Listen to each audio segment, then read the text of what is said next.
বাঘ যখন এক কদম পিছনে যায় এতে হতাশ হবার কিছু নাই, কারণ বাঘ যখন শিকার করে তখন এক কদম পিছনে গিয়ে পূর্ণ শক্তি নিয়েই শিকার করে। তবে সবসময় গায়ের জোরে সবকিছু হয় না, মাঝে মাঝে আশ্রয় নিতে হয় কৌশল এবং বুদ্ধির। ইরান যেই সিদ্ধান্ত নিয়েছে আমি মনে করি এই মুহূর্তে এটা ঐতিহাসিক সিদ্ধান্ত। বাংলা একটা কথা আছে, গাছ থাকলে ফল আসে। আর এই মুহূর্তে ইরানের যে বটবৃক্ষ, এই বৃক্ষটার নাম হচ্ছে ইরানের সর্বোচ্চ নেতা খামেনি সাহেব। ইতিমধ্যে আপনারা জানেন যে তাকে হত্যা করার জন্য বড় ধরনের একটা পরিকল্পনা এটেছে ইসরায়েল। তো ইসরায়েল যখন মুখে বলছে, কাজে কি করছে না? 100% করছে। অপরদিকে আমেরিকা বলছে যে খামেনি কোথায় আছেন তা নাকি তারা জানে, সময় হলেই অ্যাকশন নেওয়া হবে। স্বাভাবিকভাবে এই পরিস্থিতিতে খামেনি সাহেবের প্রকাশ্যে আসা অথবা পরিচিত যে জায়গাগুলো যেখানে তিনি বসেন অথবা অফিস করেন অথবা তার বাসা, প্রত্যেকটা জিনিসই কিন্তু ঝুঁকিপূর্ণ।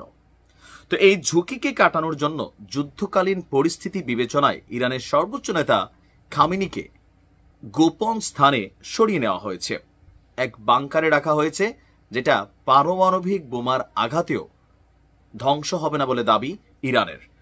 রাজধানী তেহরানের উত্তর পূর্বাঞ্চলের লাভিজানে অবস্থিত ওই বাংকারে অবস্থান করছেন ইরানের এই সর্বোচ্চ নেতা। তবে আমি বিষয়টা বুঝি নাই যে এই তথ্যগুলো আসলে আন্তর্জাতিক গণমাধ্যম কিভাবে পেয়ে যাচ্ছে, বা আমরা যখন নিউজগুলো করছি তো তথ্য তো বের হচ্ছে। আবার এটাও হইতে পারে যে বলসে ডান, হইতে পারে বাম, এরকমও হইতে পারে যে দেখাইতেছে এক বাংকার, হয়তোবা তানাকে রাখা হয়েছে অন্য কোনো বাংকারে। আমার ধারণা এরকমও হইতে পারে যে একটা কৌশলী অবস্থান হতে পারে। আর শুধুমাত্র তিনি না, তার পরবর্তীতে যাকে বলা হচ্ছে যে তিনি নেতৃত্ব দিবেন, তার ছেলে মোস্তফা খামেনি, তাকে এবং তার পুরো পরিবারকেও আপনার এই নিরাপদ আশ্রয়ে সরিয়ে নেওয়া হয়েছে। আর এই অবস্থায় যুদ্ধকালীন যে ক্ষমতা, সিদ্ধান্ত নেওয়া, ডিসিশন মেক করা, সকল কিছুর দায়িত্ব দিয়ে দেওয়া হয়েছে আইআরজিসিকে। এই সে আইআরজিসি যারা আজকের ইরানকে এই জায়গায় নিয়ে এসেছে।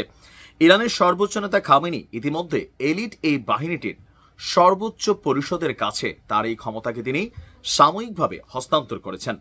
একাধিক আন্তর্জাতিক গণমাধ্যমের বরাতে এই তথ্য সামনে এসেছে। প্রতিবেদনে বলা হয়েছে তেহরানের উত্তর পূর্বাঞ্চলের লাভিজানের একটি গোপন বাংকারে তার সপরিবারে তাকে সরিয়ে নেওয়া হয়েছে। সম্প্রতি মার্কিন প্রেসিডেন্ট ডোনাল্ড ট্রাম্প তিনি লিখেছিলেন, আমরা জানি তথাকথিত সুপ্রিম লিডার কোথায় লুকিয়ে আছে। তিনি সহজ টার্গেট, তবে আপাতত তাকে আমরা শেষ করব না, কিন্তু আমাদের ধৈর্য আস্তে আস্তে ফুরিয়ে আসছে। আমরা চাই না বেসামরিক মানুষ অথবা আমেরিকান সৈন্যদের দিকে আর কোনো ক্ষেপণাস্ত্র ছোড়া হোক। বিশেষজ্ঞরা বলছেন যে ইরানের এই সিদ্ধান্তটা, এটা হচ্ছে কৌশলী সিদ্ধান্ত এবং সময় উপযোগী একটা সিদ্ধান্ত। তো সবকিছু মিলিয়ে আমার কাছে মনে হয় এটা ঐতিহাসিক একটা সিদ্ধান্ত নেওয়া হয়েছে।